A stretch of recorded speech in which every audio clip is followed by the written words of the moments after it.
Hello, Tim here, and welcome back to another full-length watercolor demonstration. This is an edited version of a live and online demo I gave recently to my Patreon community, and it's continuing our virtual trip around the world. This time we're in Argentina and the Iguazu Falls. Each month, as part of our monthly project on Patreon, we paint a scene chosen from one of my members' photos. We've got members from all over the world. This month's project, we're painting these really complex looking falls at Iguazu, and it's easy to feel a little bit overwhelmed when you look at a scene like this. Painting a massive waterfall complex can be challenging for a few reasons. The first big problem is all of that white water. In watercolor, we usually leave the white paper, of course, to show the brightest areas. And with a waterfall this big, there's white spray and foam everywhere. It's going to be hard to decide which parts to leave white and which parts to paint that darker color, the light blue or gray. If you use too much white paint later, it can look a little bit sort of chalky and overdone, a little bit sort of opaque-ish. And we lose that lovely transparency that we want with watercolor. Another difficulty is the lost and found edges with the water crashing down, these columns of water creating lots of mist. This means that the edges of the rocks and the trees as we go further down, they're not so sharp, they're softer edges. We want them to be sort of soft and blurry.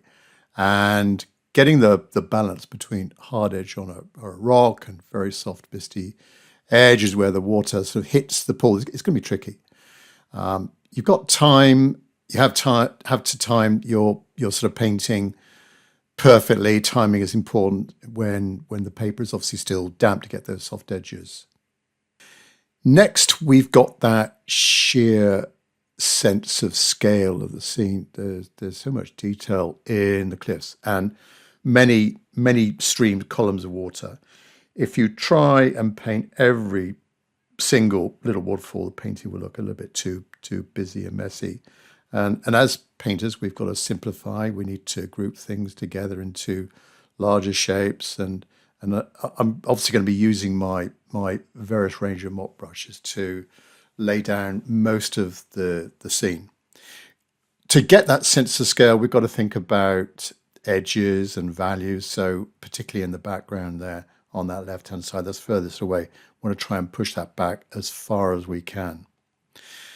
And we've got, lastly, a sense of movement. The water is flowing fast. You can just imagine how loud it would be if you're there at that site. And to show that movement of water, we need to have some nice brush strokes, brush shapes. If we spend too much time fiddling with a small brush, the water can look a little bit sort of frozen in time and static. So we want to get that feeling of that moving water.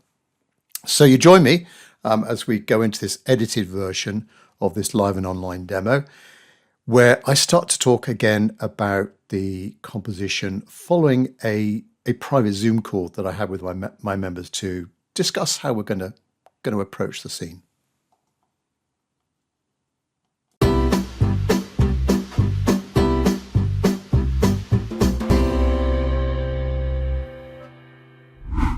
So we went through this at length. We went through a lot of our thoughts on the composition on the Zoom call a couple of days ago.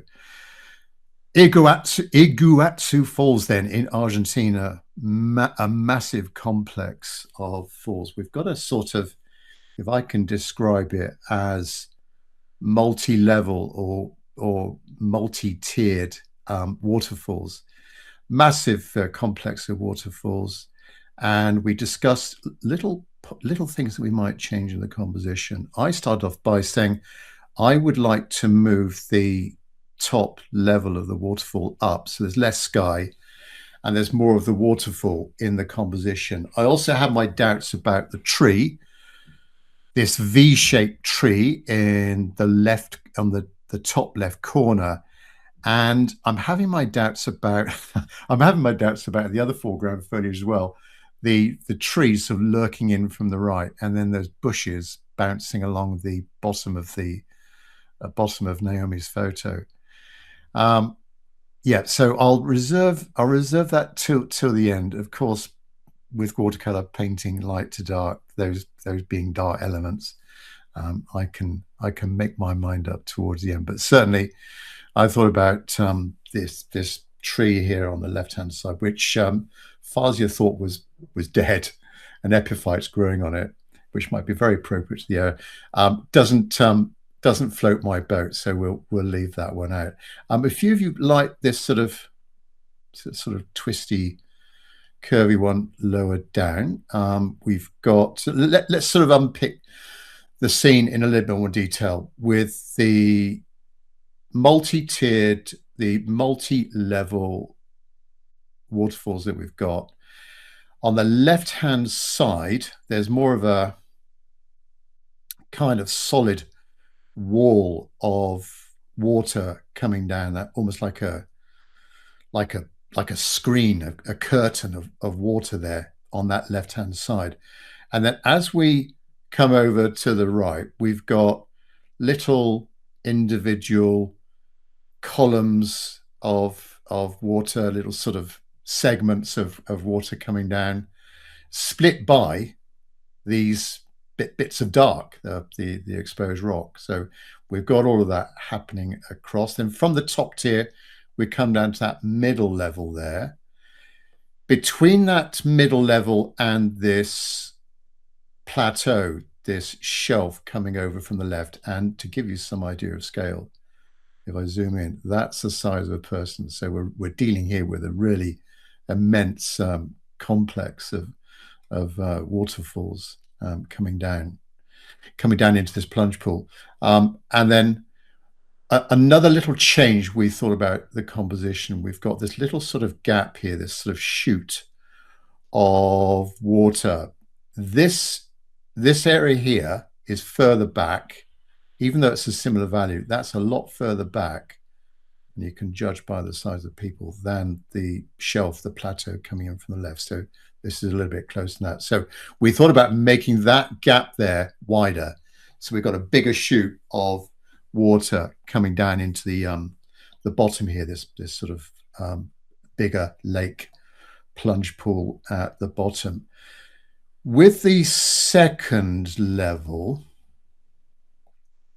well, coming down from the top tier, there's the little sort of cascade, a few little sort of cascades coming down almost like a 45-degree angle. And then as all of this water meets its destination, we've got a lot of mist and humidity happening here, coming down into the lake itself. It starts off quite light, all sort of misty and foggy, and then it becomes clearer and the water becomes a little bit darker. We've got these rocky outcrops as well. There's almost like a bit of a sort of island there, a spit of land rocks coming in from the right-hand side. Then trying to think about our approach to creating, we discussed on the Zoom call different techniques for creating the waterfalls themselves and the gaps of the little gaps of rocks, water, rock, water, rock, water, rock, as we come over.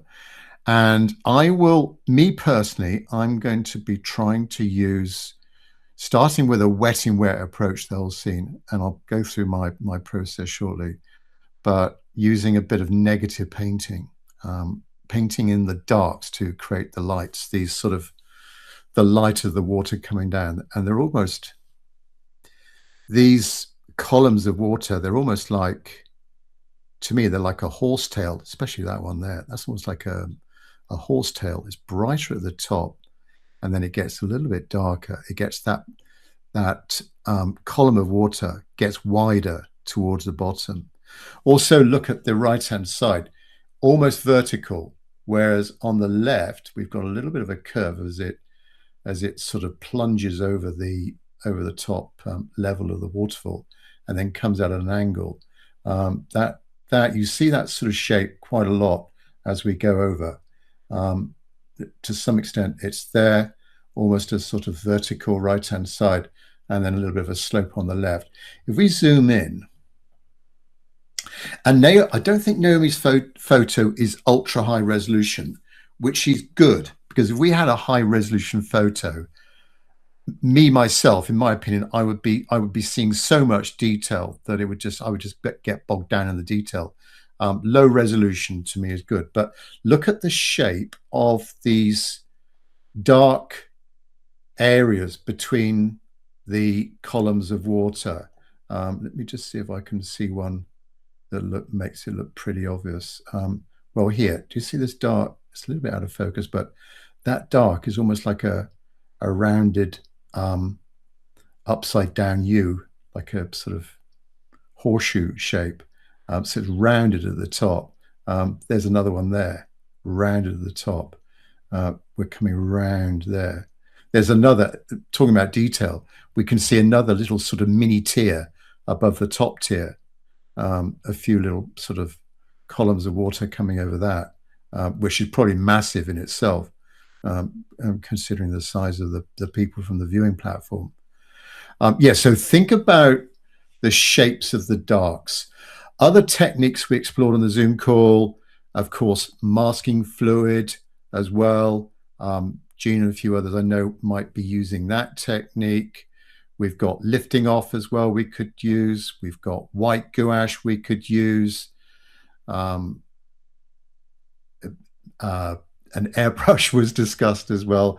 So me personally, I'm going to try and do as much as possible with negative painting the darks around the columns of water. There's going to be plenty of wet and wet. We've got lots of soft edges, particularly in the distance. We want to try and get a sense of scale and depth into the scene by the use of values and edges. So on that left-hand side there, for example, try and keep that fairly light and soft edges. We can see, well, maybe the tops of trees there lost in the mist, but try and keep that quite soft and airy and light. There is the element of the background trees beyond the waterfall, which I think is quite nice. We've got the sky, light of the sky, dark background trees, and then the light of these tiers, the light of the top tier of that waterfall. Look at the angle of these tiers as well, almost horizontal, top level. The second major tier coming down almost curves around, and the right-hand side obviously is nearer to us, maybe similar distance away than the left-hand side here, that viewing platform, but it does curve down a little bit there. Yeah, so go back to the Zoom call if you want a little bit more background information on what we all discussed on the finer details, the composition of things we would take away, change, or add to the scene. Right, let me stop sharing my photo, and let's go back and discuss my process. As I quite often do on these workshops, just a quick rough sketch, outline sketch of the main objects that we see, and some indications of the stages I'm going to go through. A lot of people do ask me about, what are the steps you're going to go through. Well, mainly it is, of course, light to dark, but here we've got to think about these soft edges as well. So here you can see the top level of the waterfall, the background trees. That's that second level. There's that viewing platform coming out from the left. You can see here, I'm thinking about continuing the rocks, just extending them down. So the water does actually come down. The water does actually come down here. So this is sort of water here. But I'm thinking about continuing the rocks down like that. We've got that little island there and that jutted of rocks there, the second level curving around towards us. So number one is taking off the white of the paper. Now, my paper is not high white, but I just want to take off the light of the paper. The the scene is quite light here, but as we go over, the color of the bright water is a little, to me, a little bit duller. So I'm just going to put on a very weak wash. Number one is a very weak wash, taking off the light of the paper. Then number two, sky, simple sky, a cool blue sky, bluish sky, not too bright. I think it was an overcast day when the photograph was taken. Three, key element here, three, the darks of the waterfall, starting from the left-hand side. Oh, I'm going to pre-wet the paper, by the way. I'm going to pre-wet the paper shortly. And so I'm working on a damp surface and try and get this side damper, wetter than the right-hand side. So me being right-handed, I'm going to start from this side, create these little dark plumes of rock that we see between the columns of water. And as I go over, theoretically, this is the plan, that the paper will dry a little bit, so my edges will get harder, giving the appearance I'm going to go a little bit darker with the rock, and that darker value plus the harder edges might give the appearance of scale and depth in the scene. So that's going to be further away, and this is going to be closer to us. So that's number three. That's going to be quite a long part of the overall process, a little bit tedious, but because we've got lots of columns of water. We've got this curtain of water there, and then there's all these myriads of columns of water, some wider than others. So we need to try and think about altering the gap between these columns, and then repeating for the second level, and then complete with the water in the lake or plunge pool at the bottom.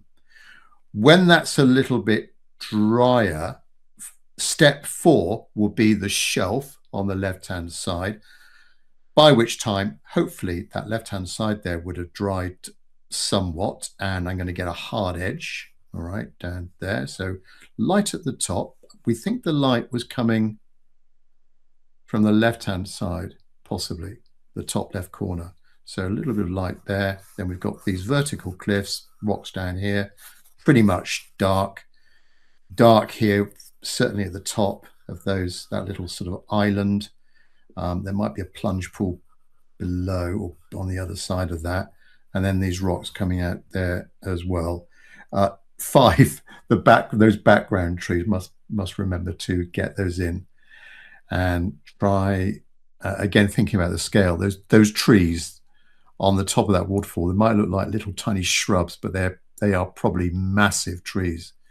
I would guess well over 100 feet tall, those trees there in the background.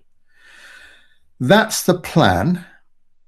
I might refer back to that as I go through, and when I stop, those of you on here live, you can ask me questions. Material-wise, I've got Saunders Woodford cold press paper, and it's 15 inches by 11 inches. So Mark, you're going larger than me. Paints, I've got neutral tint, burnt umber, burnt sienna, yellow ochre. I shan't be using half of these, I don't think, because haven't got an awful lot of colours going on.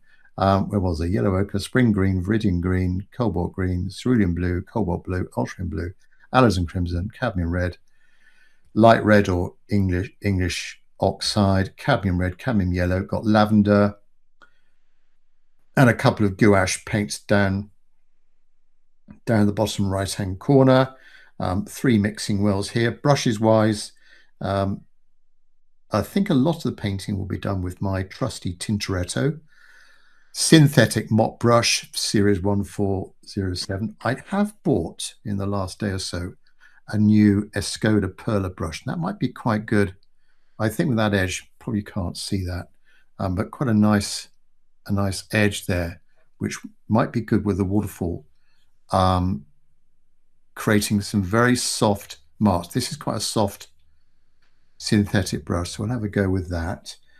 I think a lot of the detail of the waterfall will be done with this small, just an ordinary bog standard synthetic round brush. This is a size 3 from Jackson's. Right, let's make a start then. Um, so let's just.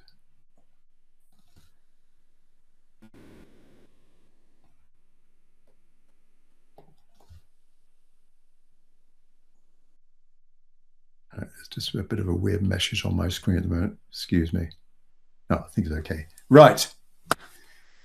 Let's get down to the drawing then. As I explained in the introduction, I am going to move the top level of the waterfall higher. So we've got less of the sky and more of the waterfall itself. I'm thinking around about I'm just moving it up a little bit, around about there, I reckon. And I'm just going to do a dotted or dashed line to define that top level, not a continuous line, but just fairly horizontal. All right. In fact, the top of the waterfall, particularly where the rocks are, there's little sort of bumps there. So it's not completely straight, but fairly horizontal, if I can get it like that. So just a sort of dotted line across there. I think that looks fairly horizontal. Now, this gap, this chute between the left-hand side and the second tier, trying to think about that. And let's have that around about here.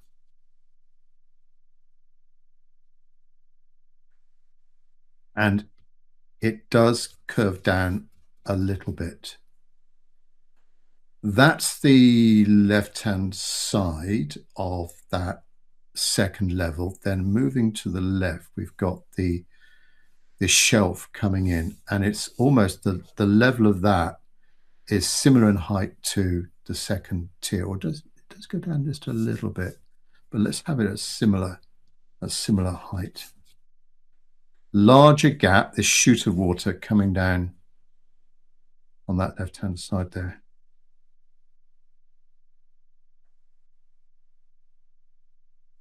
And then disappearing away. So we've got that vertical cliffs and then the actual edge of those bottom rocks just angling down.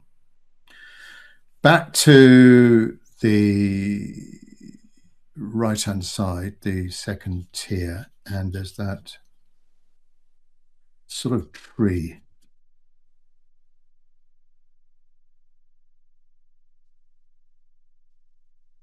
A tree there sat on the top on the left-hand side of that second level. And then we've got the second tier coming across like that, and then there's this sort of island sat just below the second tier, and then another spit of rocks coming out from the right-hand side. Now, trying to draw in now some of the main dark areas between the columns of water. Well, on the left, there's a dark area there, but I don't want to go too dark because I explained, and Sudhakar mentioned this on the Zoom call, trying to go lighter there to push it back.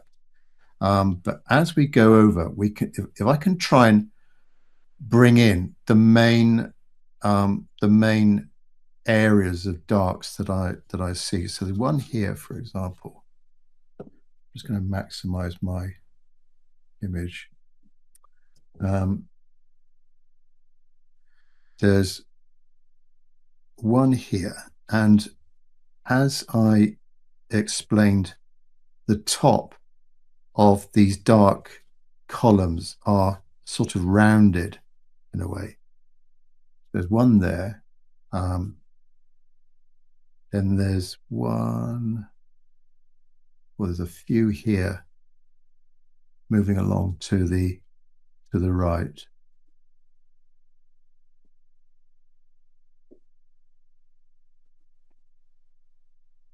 there's a big plume of water coming over here. So it's quite a wide sort of curtain of water there. So that's dark. And that's dark there, a narrower column of water.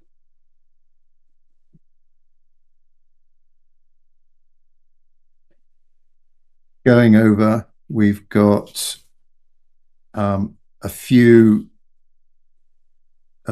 little trails of water, and then there's a darker area here. More trees as well, which I think are on that top of that second ledge. Then coming down to the second level, here there's a level patch of water and a chute of water coming down there. This is where we've got a sort of cascade of water coming down at a 45-degree angle. There's a bit of darkness there. The water that's coming down from here hits this second level, so it comes down, goes left a little bit, and then comes down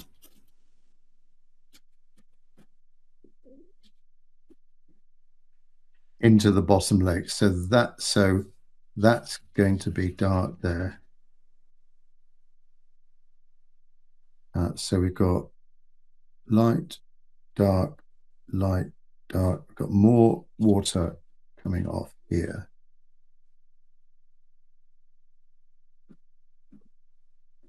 This is darker. And then there's on the right-hand side, see if we can sneak this in, a very pronounced, if I could describe it as like a horse's tail, very pronounced there. So it's lighter at the top and then a little bit darker at the bottom, but it is wider. That plume, that chute of water is wide, that column of water is wider at the bottom than narrow at the top, and it sort of comes out that second level there. I'm not drawing in every single dark column of rocks, but just trying to get in the main ones there. Yeah, so we've got that curtain of water there. We've got the chute coming down. This is all steamy, misty down here. I'm not going to draw that in. The water kind of gets a little bit calmer here. So the mist sort of stops around about there. And then we get that darker color appearing down to the bottom right-hand corner. I think that is about it from a drawing point of view. Trying to get in some of those darks in there, the main dark areas. Right. I'm going to be painting wet in wet here, so I'm going to dampen the paper now. Of course, a few ways of doing this. You could do it with a brush. I prefer to use a very soft sponge and just wet the whole paper, particularly that left-hand side. We'll let that soak in for a little while.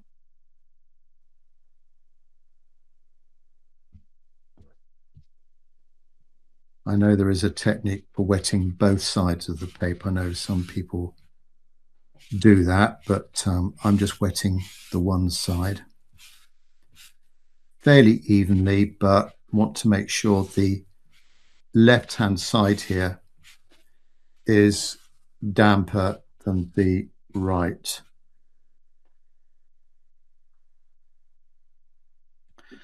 So I can now just, because I do want a bit of a hard edge at the top of the waterfall, just making that a little bit drier and probably a little bit drier on that right hand side. Okay, now that first very light wash to take the white off the paper. And I'll put in a little bit of yellow up the top here. The waterfall is quite yellow up here. Not bright yellow, maybe a little bit of yellow ochre in that top level. Just where it comes off. I'm going to use a tiny bit of cadmium yellow, but mostly yellow ochre. And then just take off the white of the paper.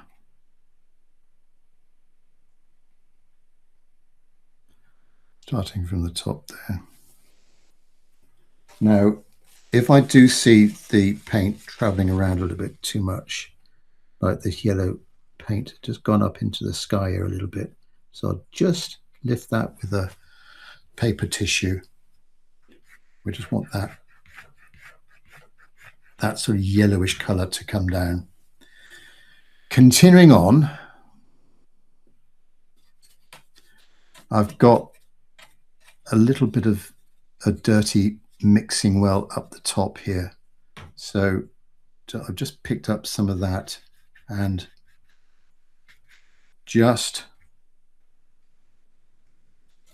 cover the remaining bits of the waterfall. Maybe a tiny bit of blue. I've got a cobalt blue here. But certainly the bottom bits of the waterfall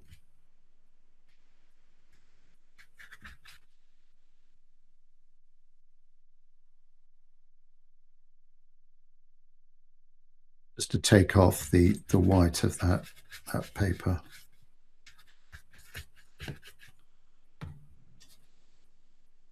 Little bit of blue.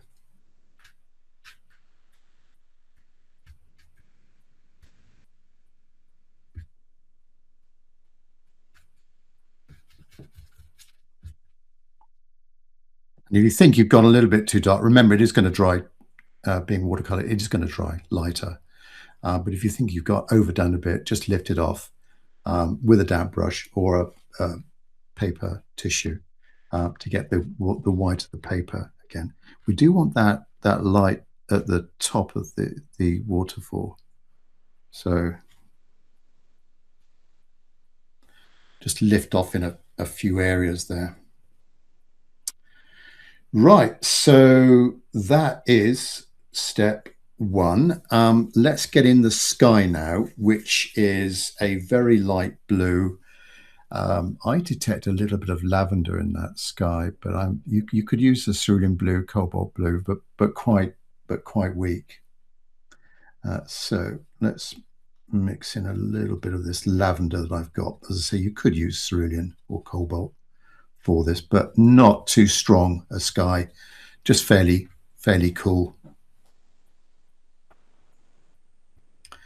Let's mix in a little bit of cerulean with this. And just dab it in to give the effect of some very light clouds here and there. And we're going down to the top of the waterfall where it's just a little bit drier now. Possibly go a bit more intense with this blue over on the right-hand side where we're a little bit, I think that with the sun coming from the left, we're a little bit darker with the sky on that right-hand side. And now take it down. Take it down to the top of the waterfall.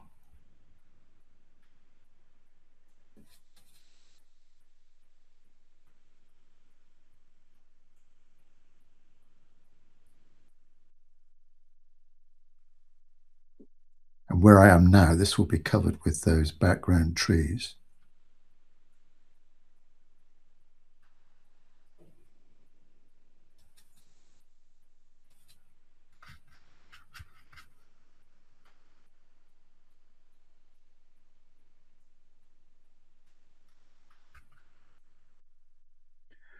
while it's still damp, I can go a little bit more intense with this sky color just to maybe create some more, the appearance of more light clouds,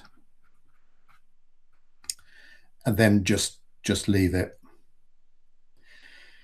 Right, so I now need to work fairly quickly while my paper is still damp and get in these darker areas. So we're now on step number 3, getting in the darks to create the light of the columns of water coming down. I'll start with the top tier. And first of all, so I'm using a small synthetic brush now, and depending on how damp the paper is, not a lot of water on the brush, mostly pigment. And again, I'm just picking up something dirty in my palette. But if you haven't got anything prepared, maybe a little bit of ultramarine blue, a blue, and a little bit of a brown, burnt sienna, or something like that. And then not too dark on this left-hand side.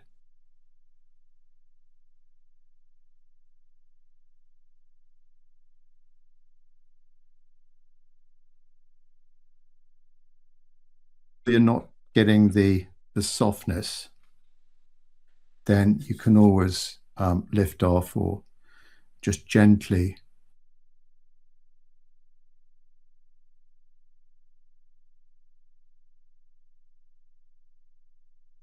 right. So I'm now starting to create the appearance of these plumes before this curtain of water. And as I go down, these darker areas become lighter, and we're going into that sort of misty area.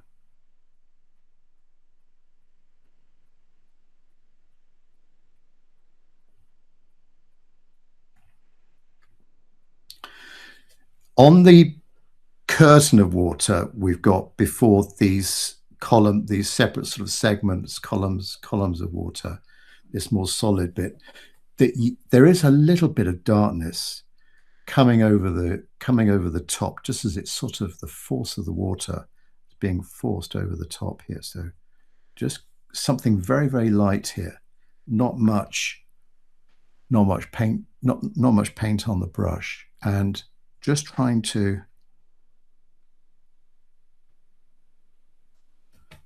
getting a few little darker patches of the waterfall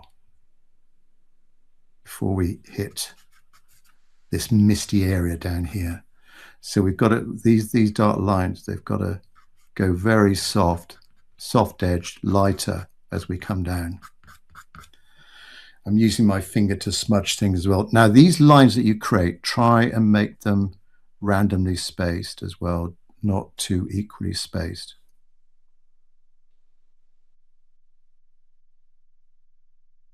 We are now gradually coming over to the right-hand side of that curtain of water, and it goes a little bit grayer here.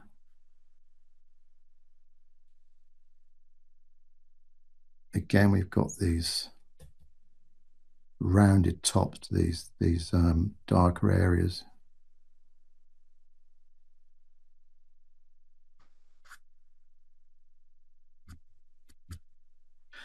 The texture of the paper can also help. I'm using cold press paper here, but you get with a dry brushstroke, you can possibly get in a little bit of that sort of decored look. So a little bit of the paper shines through.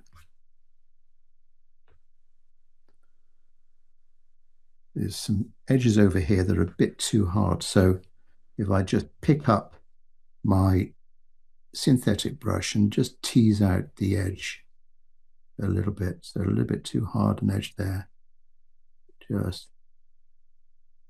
that's picking up a bit of paint that I can just drag down.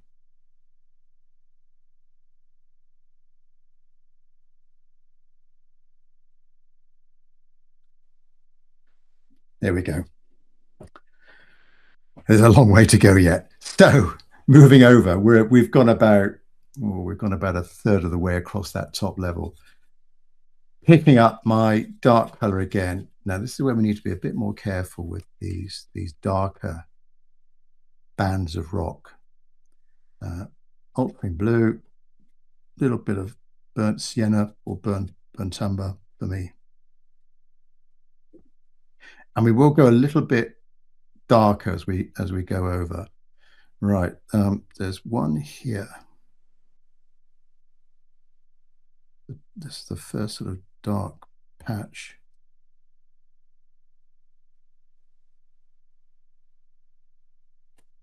So my paper here, there's a little bit dry, but there is damper. So I'm getting that soft edge, which I don't think matters at the moment.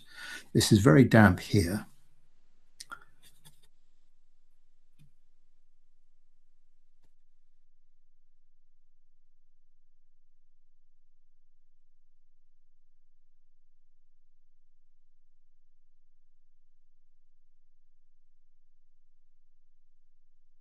Some of these darker areas are narrower, shorter.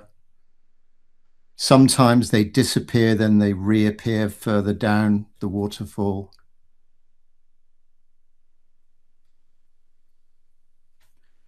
Where the paper is dry, I need to pick up a bit more water.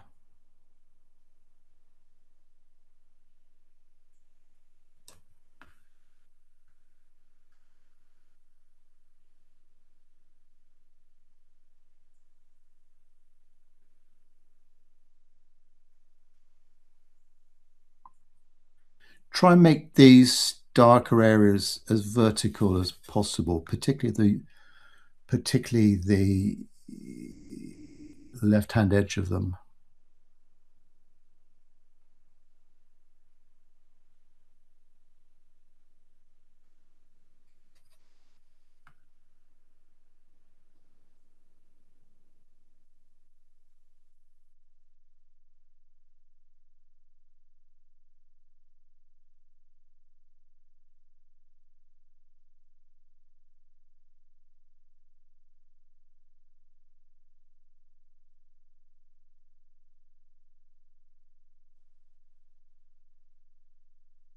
Now, just in this area here, we've got that cascade happening where the water's coming down at a sort of 45-degree angle.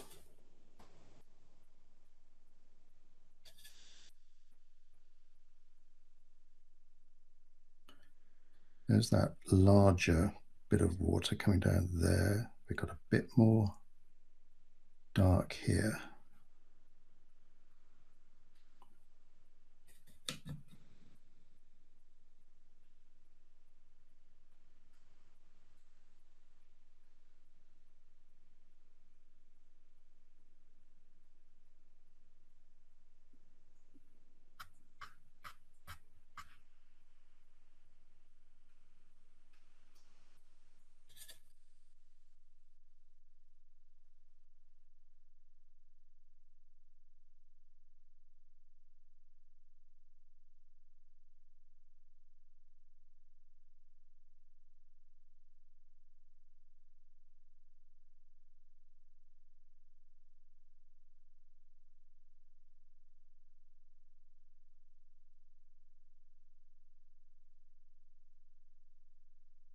Darker area here.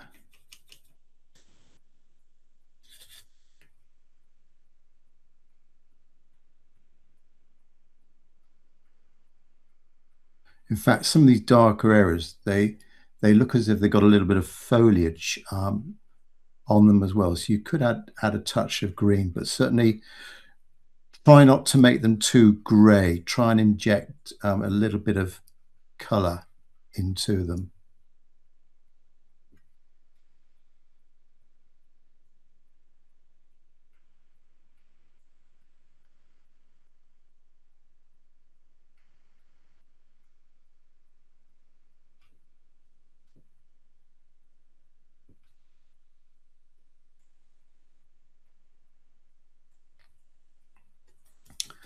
Possibly go a little bit lighter with some of the plumes of water. This is quite tricky in this area here where we've got that cascade of water coming down.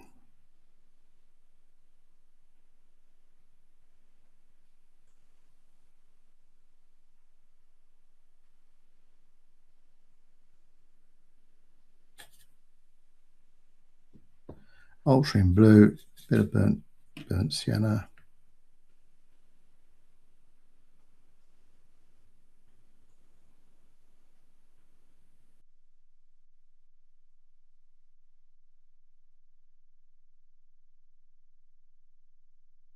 And just in this cascade, there's tiny little shaped patches of dark rock, and then the water being split and being divided and going down little separate channels.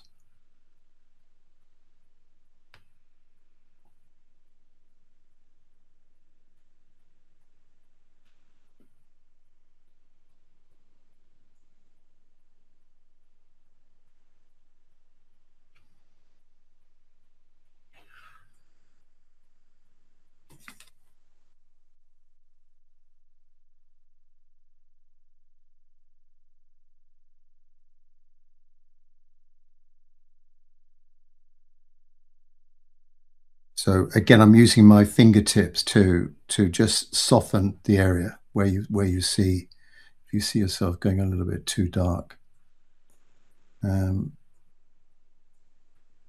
Right. So I mentioned my Escoda Perla brush and the edge on this. Just try this a little bit as another way of getting in some of these darker marks within the columns of water. So trying to create that edge, you can see with the dark paint on it now, it's showing up a little bit more, and that edge there, or quite a nice edge. But there are some areas of the waterfall, for example, in this wider stretch of waterfall here, it looks like there's a bit of a ledge there. So I'm starting at the bottom of that ledge, working my way up the waterfall and just dragging the brush. There's not too much paint on that brush, good edge. You could do this with a little narrow, a narrow flat brush, but just trying this one out. Where else can I see another ledge that I could use this for?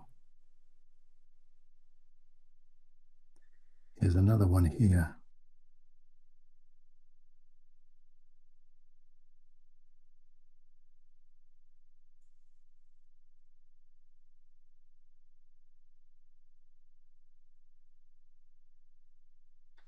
This brush also has a very good point. Well, most of my brushes have got very good points, but we could just try here using the very tip of this brush. Just create some very narrow, darker areas, particularly at the top.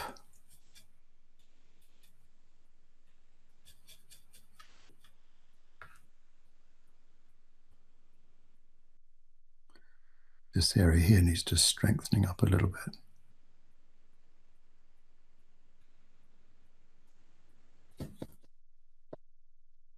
Let's get that flat edge back again.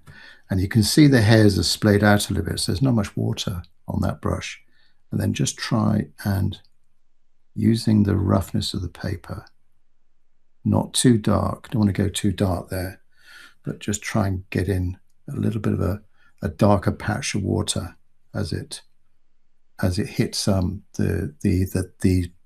this next level down, or a plunge pool or something like that.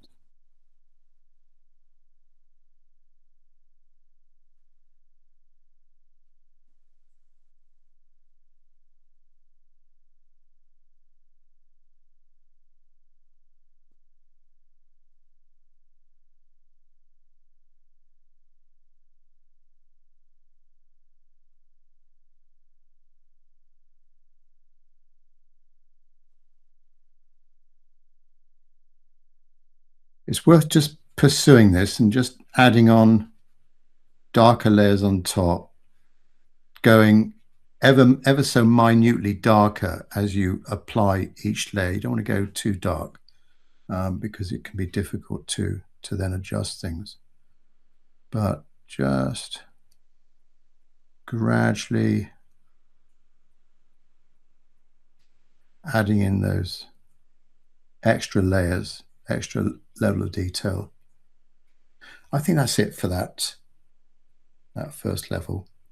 I can always, at the end, touch it up a little bit with some white gouache, but I'm loath to use that. I'm reluctant to use that. Try and do as much as I can using this negative painting. Now, this next level down, this is dried a little bit, but it's sort of all right. Let's start here. That's quite dry there. So I'm going to go back to my Tintoretto mop brush, and let's get in this tree here first of all, which is, I'm going to use a bit of viridian green here, a little bit of burnt umber. It's quite a warm green. It's quite a warm green, a bit of cadmium orange maybe. Viridian green, burnt umber, a bit of cadmium orange.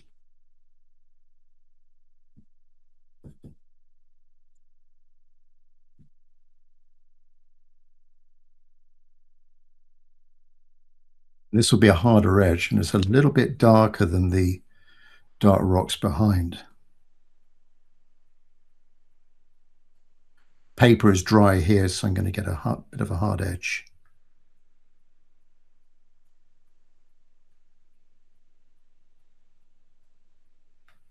Solid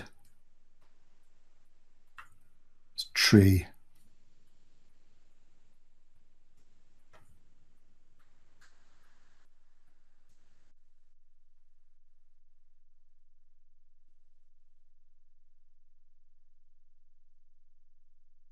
Then as I come down into all of this turbulence down here, I need to get lighter and softer. So I've started dark there. Now I'm going to go lighter by adding on more water to my brush and then just tease it down. So there's a bit more water in the brush now, less of that mixture.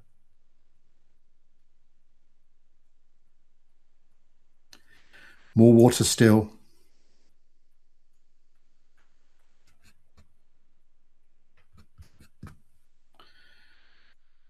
And we've got hopefully a soft edge at the bottom. Right, repeating over here. There's a bit of channel of water going down there, but go back to my darker color. Burnt umber, viridian green, and there's this little narrow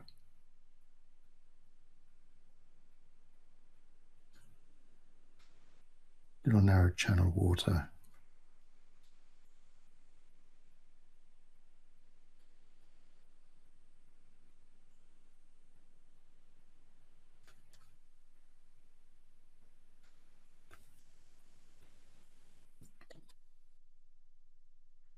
Again, go lighter.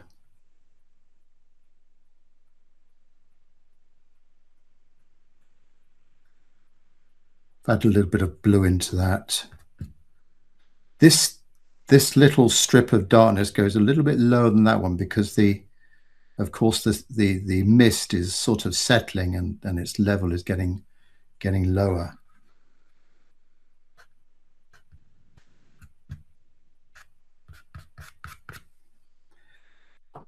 Next one along is going to be here. So again, a brown, viridian green, a little bit of ultramarine blue, and yeah. So this rock here comes down here, goes 45-degree angle, and then hits the ledge, and then comes down.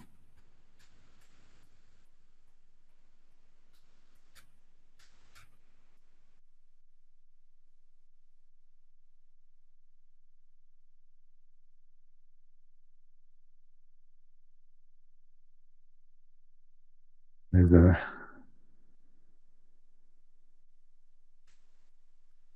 little bit of darkness in the water there, and a little bit of darkness in the water here.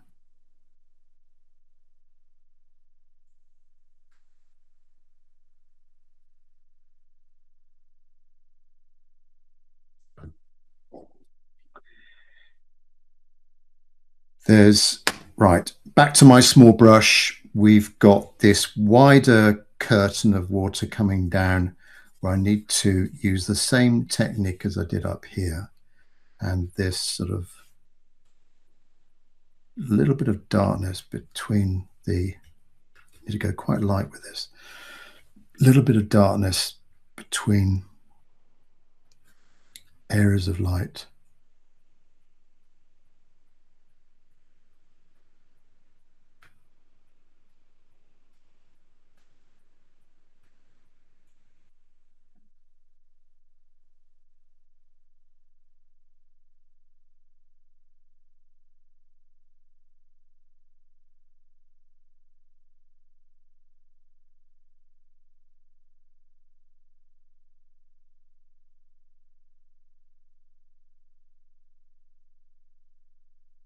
So I can come down from the top, and I can also go up from the bottom, scooping it up.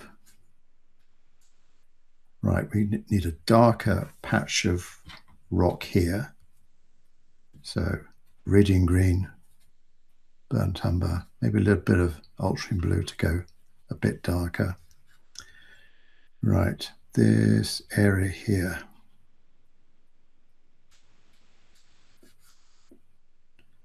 And this darker area here, there's a bit of, it looks like it levels out to the top, goes right, and then it sort of is a continuation of the this dark patch of rocks that's coming down there.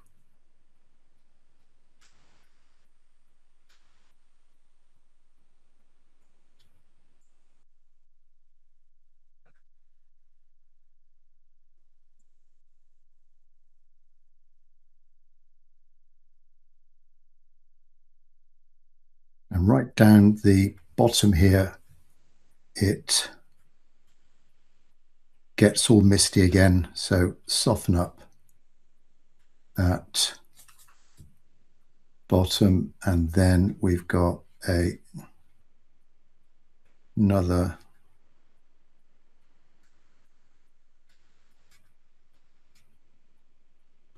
little dark bit there, and then another dark bit before we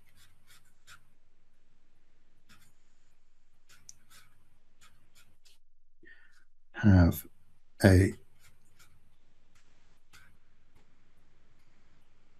darker area again, which is a continuation of these trees here that's sort of growing on that second level. I'll go back to my similar color I had over here. So viridian green,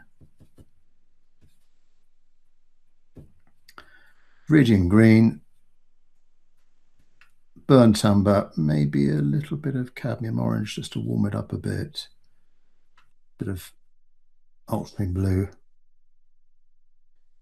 and trees. Little bit darker than the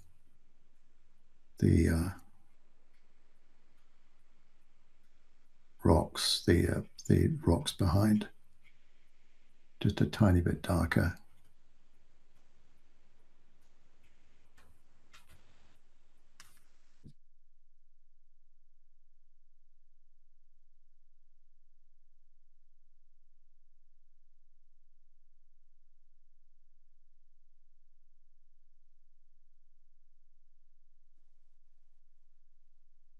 There's a darker area over here.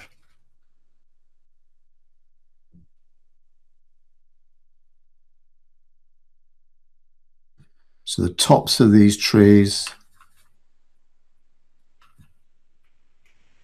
try and make them tree-like, and then over the that second ledge.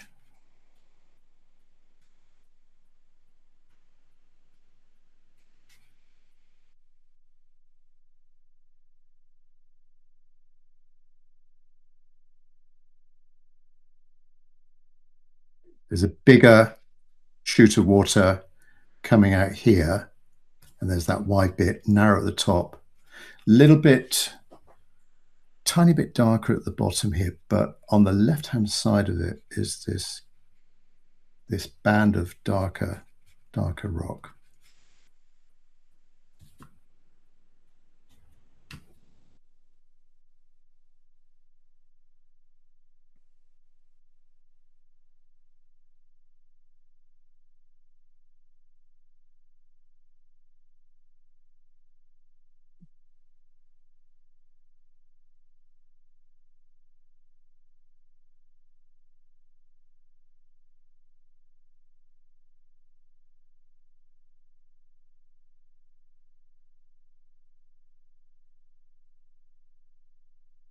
I'll just get in the right-hand side of this wider column of water, and then I'll just put in a little bit of detail within that water, just to within that part of the waterfall, to give it a bit more definition.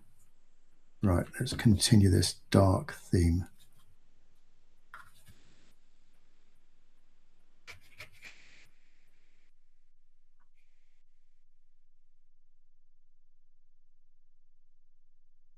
So dark, and then light at the bottom.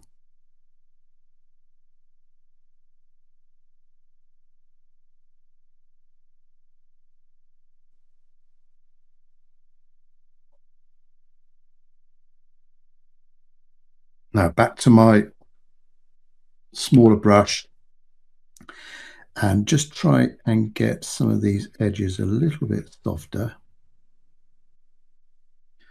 particularly down the bottom. Let's add a little bit of blue into this, particularly down the bottom here.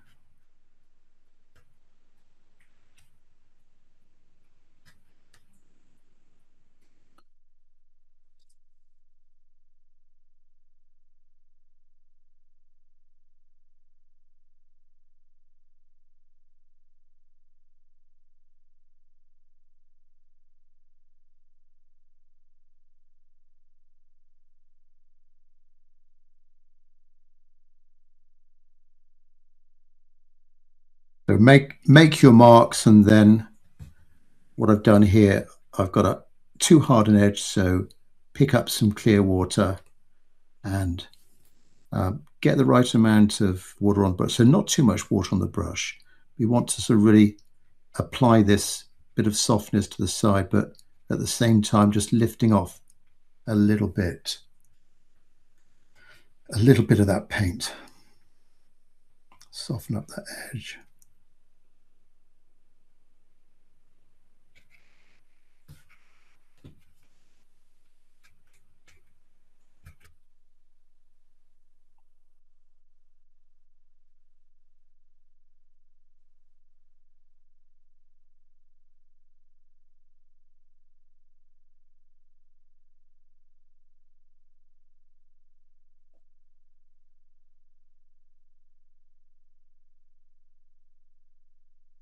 Just look at all my edges now, and have I got any hard edges? Like that can start off with a hard edge, but then as the water is getting wider, that column getting wider, I want to make the edges a little bit softer.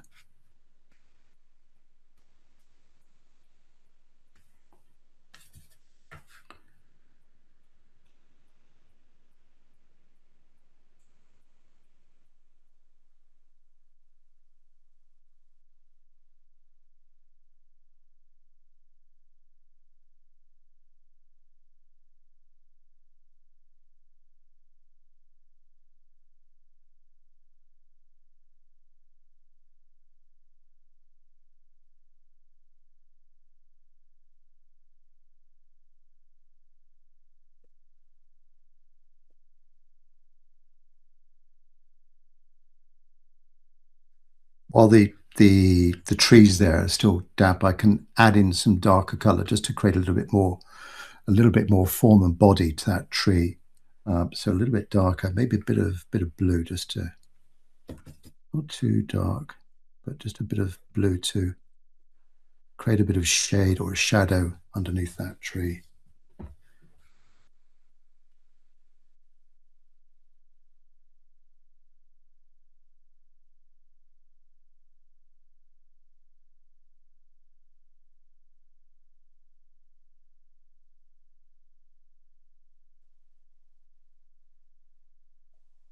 Okay, so we're gradually getting there. Of course, you have to decide when you want to stop adding in more of these plumes, these columns of water, um, without going too detailed and too overdoing it, so to speak. So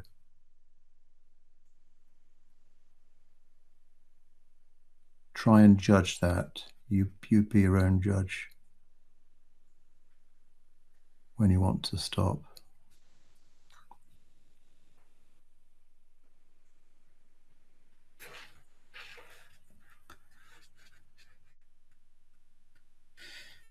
Right, I'm going to continue the water on. So let's go back to my process diagram.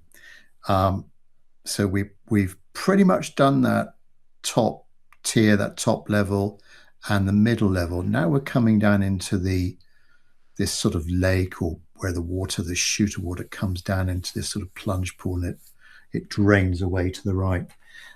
So I want a lot of softness here, and then almost the water is like a greeny blue, green blue. I see lots of light greens, light blues in there, a lot of turbulence, very misty here, a bit darker, harder edges in the bottom right hand corner. Back to my mop brush then, and make sure I'm just washing in some clear water. Make sure we've got clear water first of all, and maybe just a bit of color in here. That chute of water coming down.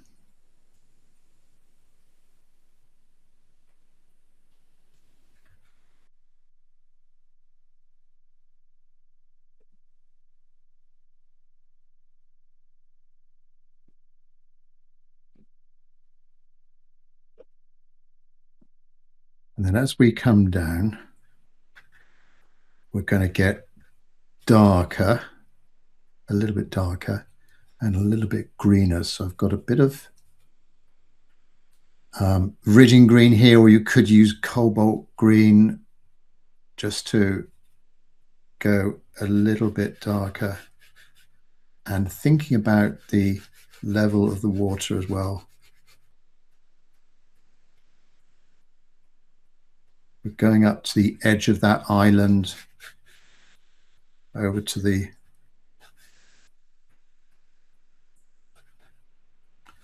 that left-hand side.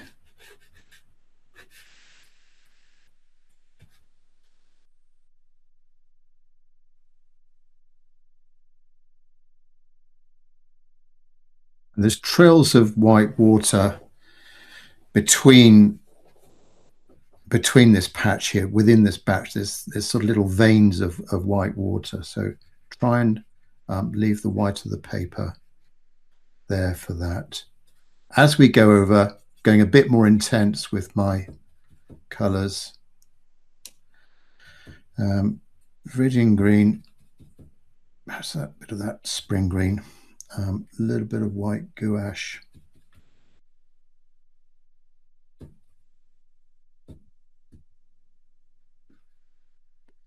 That's better.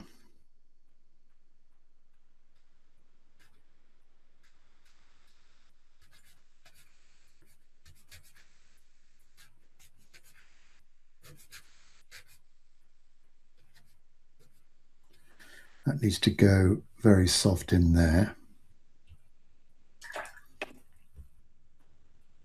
So while I've got this brush loaded, I'll go back to my Skoda and just soften that area and blend with the bottom of this waterfall coming down.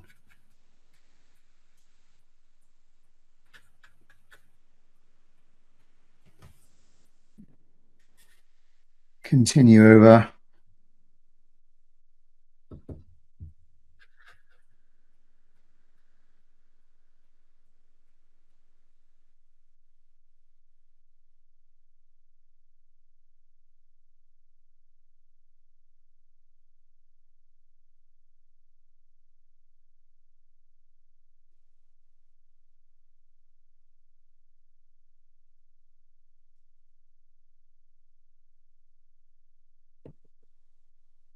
Go a little bit darker. Ultramarine blue.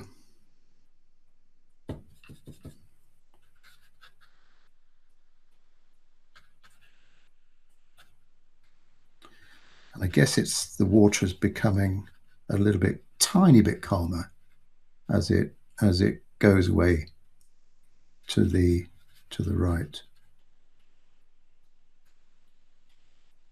and into that bottom right hand corner.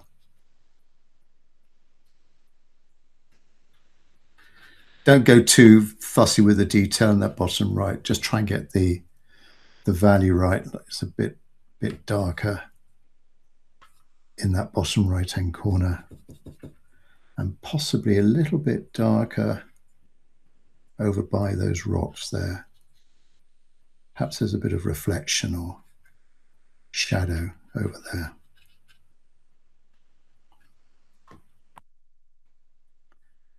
Then as this is still damp, I want to try and soften up this a little bit.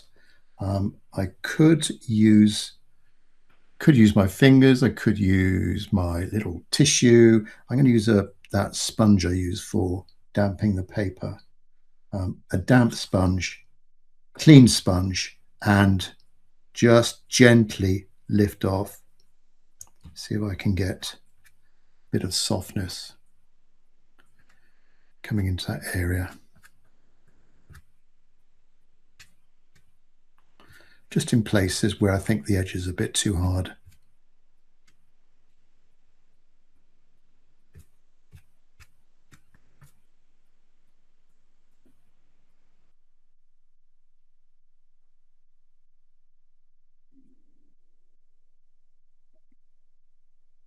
There. Right. I think that's okay. When it's drying, it will get a little bit lighter, and I'll be able to then make a better judgment of it. Let's might need to add in a bit of darkness in here. They're trees over there, and like I did here, just go in a little bit darker at the base of those trees, just to create some form to them. So burnt sienna, ultramarine blue, and then just go in there at the base of those trees. They're still pretty damp.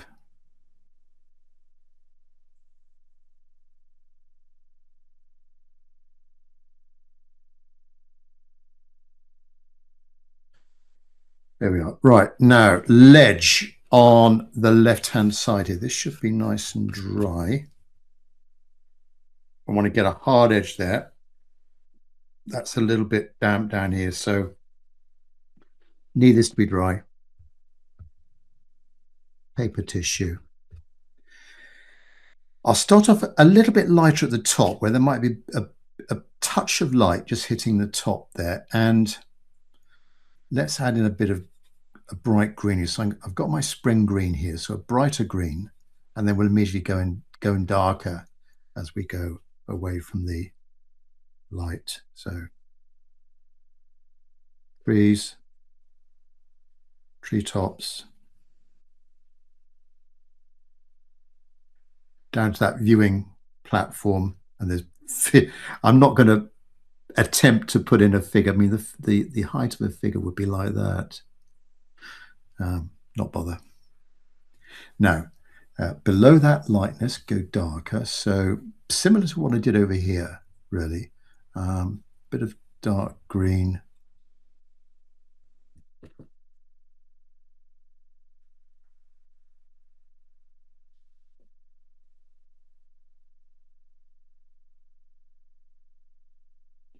Get a soft edge as well.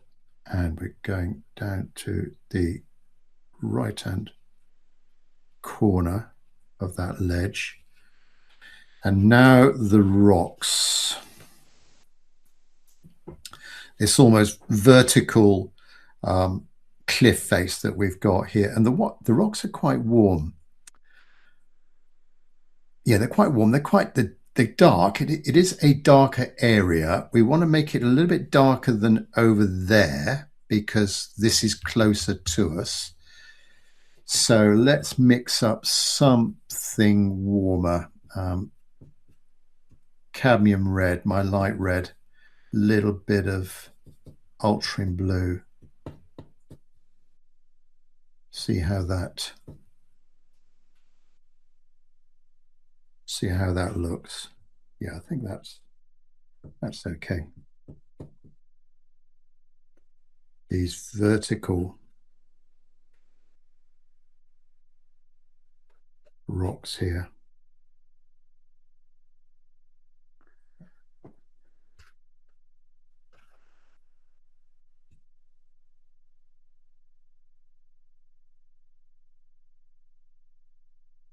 I can go in with some lighter gouache or something like that if I want to lighten up any part of that area. Let's go a bit darker. Ultramarine blue, burnt umber, or burnt sienna. Now, the edge of the cliff here, jagged edge, but essentially vertical, and then it so hard edge, and then it kind of goes out now at a 45-degree angle, where add some neutral tint into this, get darker, where we're returning to the foliage.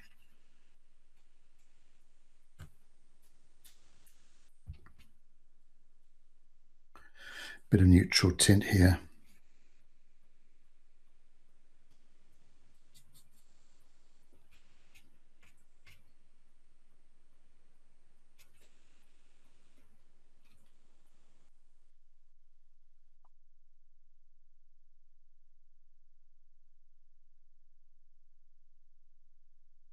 Right, back to the foliage and that green, bit of spring green, but essentially a dark green.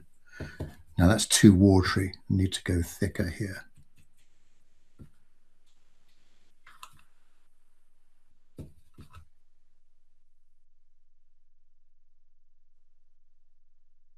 Fairly solid, not much of the paper showing through. And again, a hard edge.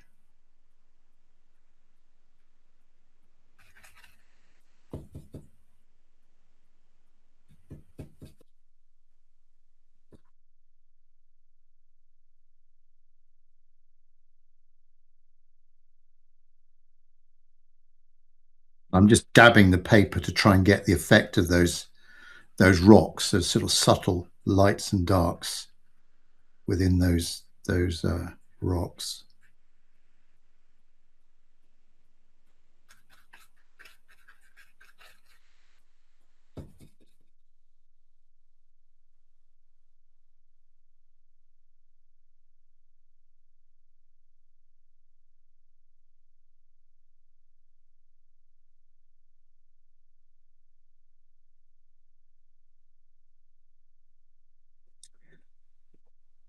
That rock face, I'll let that dry a little bit. I might go back and add in a bit more texture and dark snap just to give it a bit more form.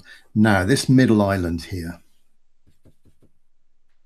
it starts quite dark, harder edge. Then as we go into the mist, we go softer and lighter. Try and get a nice natural top to it with all those trees.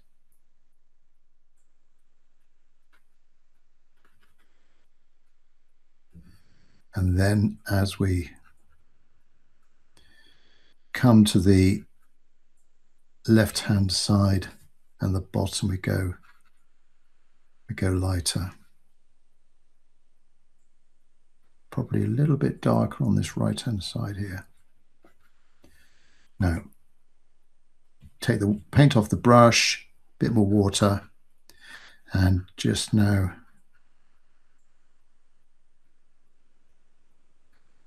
come down to the water's edge.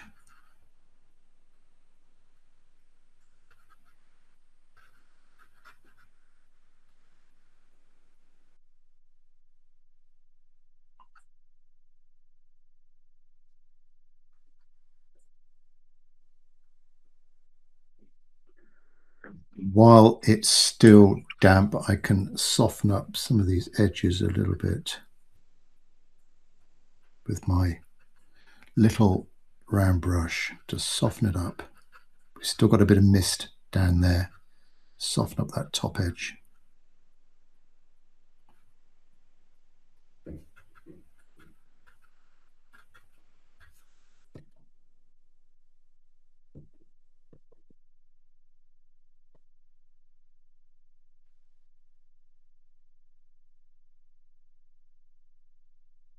And then my little bit of rock coming out from the right hand side as well. Start off with green at the top.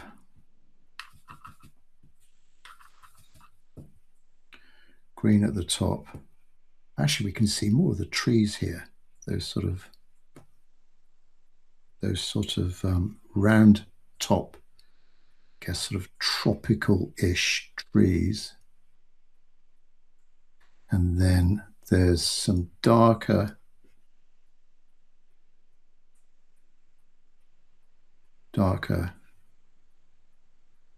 sort of cone type objects there. Not sure if they're trees or rocks. Let's go a bit of lavender. And then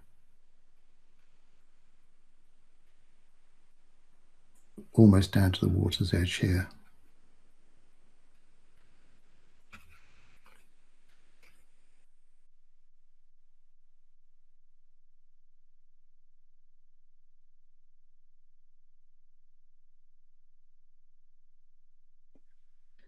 And just on the shoreline here, there's a bit of white water, so we've got a bit of that paper left unpainted, which could just show a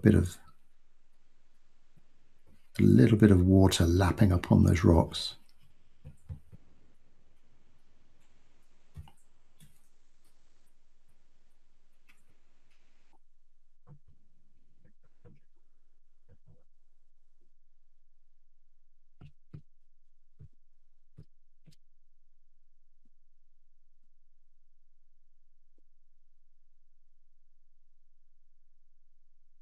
Right, so we've got the background trees to do now. And I think I'll not bother with that. I think it would detract, having the foliage coming in from that right-hand side. Somehow I just think it would be fighting with the detail of it looks good in the photo, but the painting, I'm undecided. And sometimes if I'm not convinced about it, I don't unless I'm 100% about it, I'm not going to do it. Now, the background trees, there are some trees over here which I could add in if I go very, very light. So stick with my mop brush again, get all the water off, and let's go with something quite light. So I've got a bit of that greenery there. Let's add a bit of this lavender in with it. It's the value is the main thing. Not too much paint on the brush. And so let's just get in a few trees over here. Very, very light. In fact, it does sort of merge with the dark bit that starts us off on that left-hand side.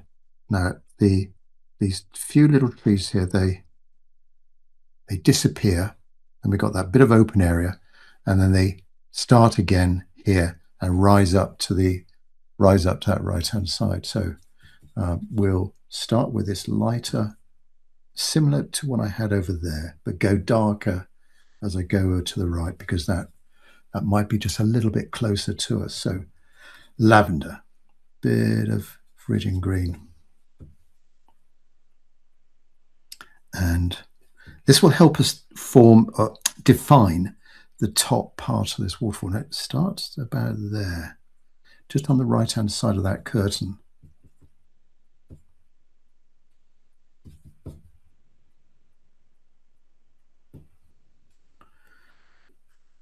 It starts about there.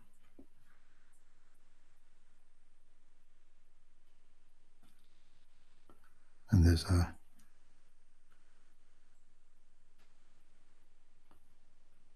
tree there. And you can see I'm using the edge of my mop brush. I could use, if you've got a brush similar to this, again, you could use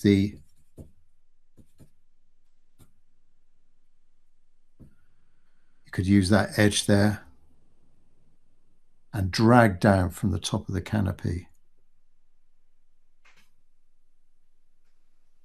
Drag down, leave a few little gaps. Go a bit darker at the base of these trees. A little bit darker at the bottom.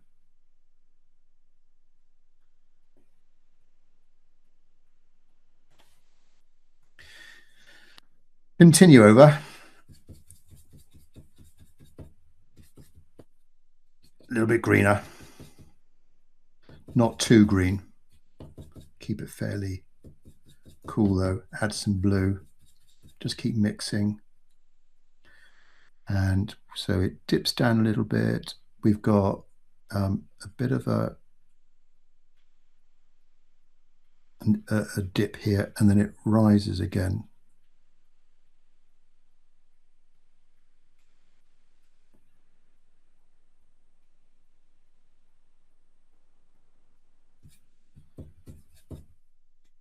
So now I'm almost going similar to this green here.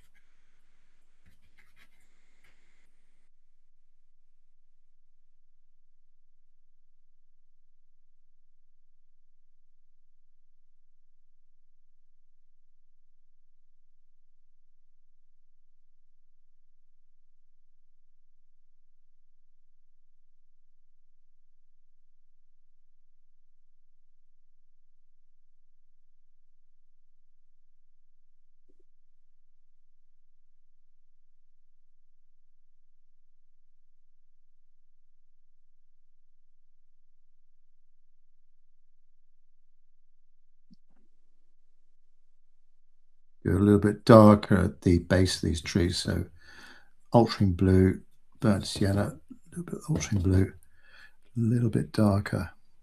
That's too dark. A little bit darker. And we're connecting with the top of the waterfall.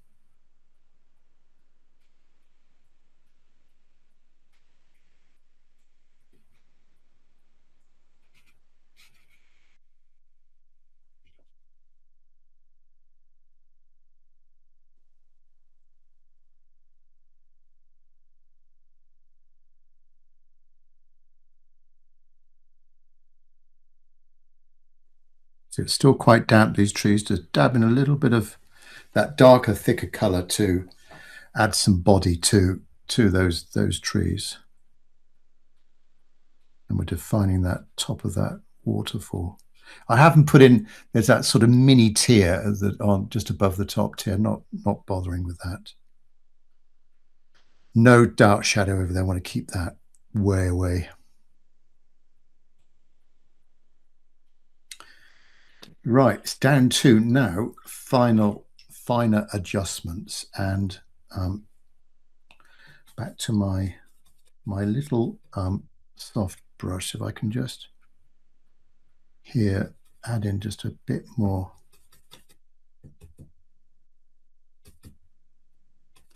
Just a little bit more definition to these shoots, these columns of water.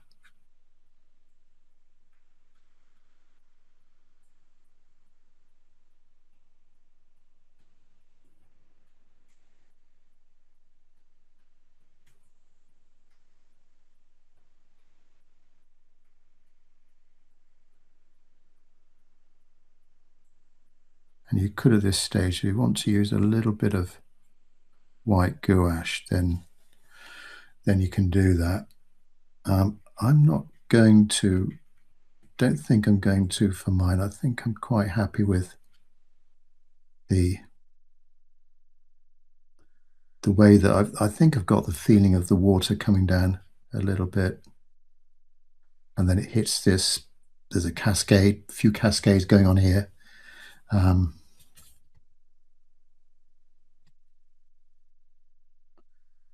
There's a bit of a rock appearing here.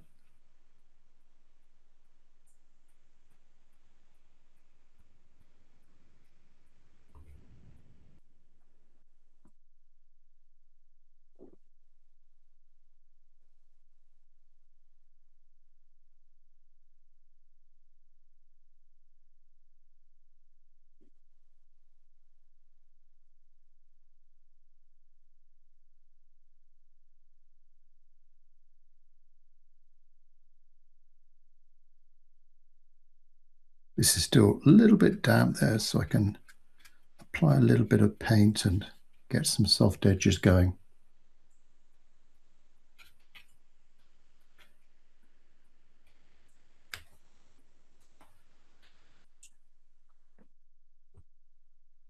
I applied a bit more yellow too.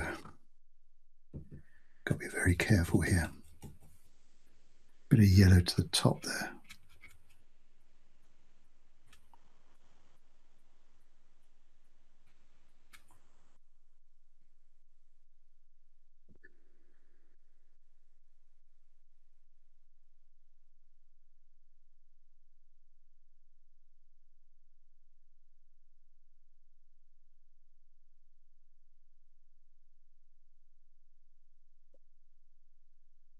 Just put a little bit of light color in here just to make it feel like there's something going on there.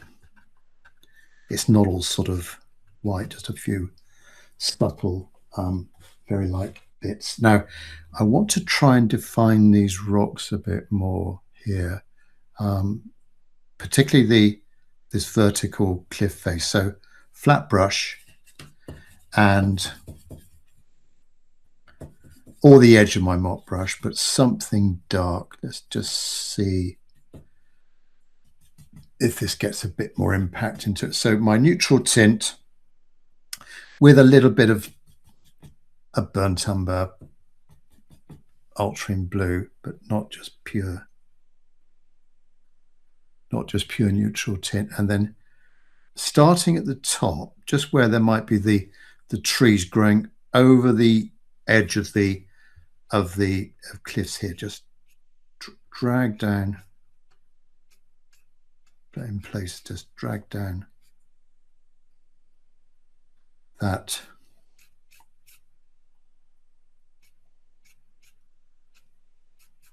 brush, and then in the other direction from the bottom we can do the same. So where there might be a light tree and a bit of dark rock behind it, for example, I think that will add something too. So tree, bit of a tree here, but just above that light area. Need a bit more water on this brush.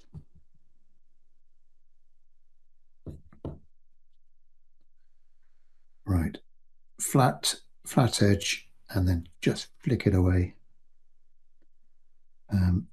Defining that tree to sort of angle my brush so you can see what I'm doing.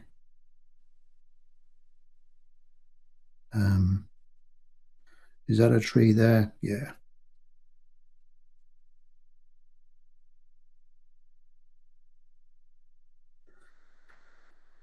There we go. And possibly within the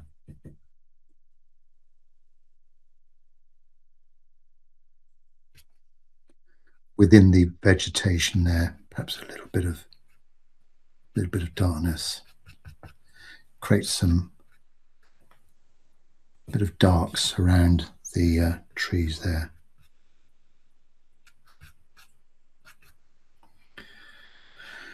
So I think I'm nearly there.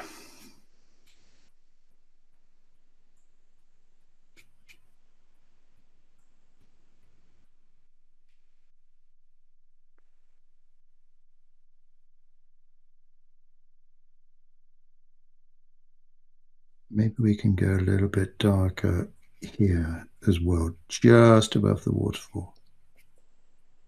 Mine's gone a bit too light. There we go. Yeah, could I have gone a bit warmer there? There are some lighter patches of rock. I've got this sort of gouache, light gouache here. You could use white paint and yellow ochre to do something similar. So almost no water at all. And just see if just in a few little places here, just to find those sort of those vertical lines, just a little bit. That should dry darker. Gouache is going to dry, says he. Gouache is going to dry darker, dry brush. Not too much detail. Yeah, those people on that platform, they would be, if there was a platform here, they would be tiny, tiny little figures like that. There's my viewing platform, or not. Get rid of it. Don't need it. Hopefully, we've got some idea of the scale of the place. Hopefully, I've done it justice as well. I want to try and keep this too dark. I'm going to try and keep this fairly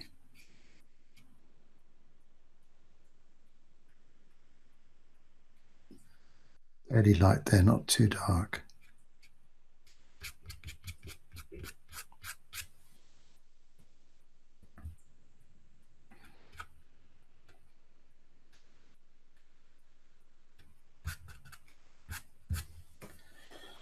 Yeah, that plume of water coming down, and maybe a little bit of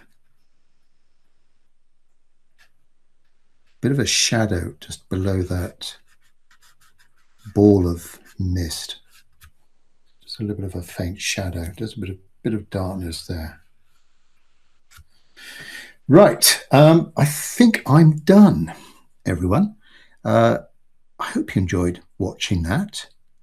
And as I say, I'll make a full posting on Patreon with instructions for those of you on a critique level on how to send me a photo of your painting so I can give it a good once over. Right, so now, oh, Jean's throwing salt now on far edges would look nice. Okay, salt, that's another idea, yeah. Right, so if anybody, before I close things, if anybody would like to come on screen and show us what you've been up to, whether it's a completed painting, work in progress, just a sketch.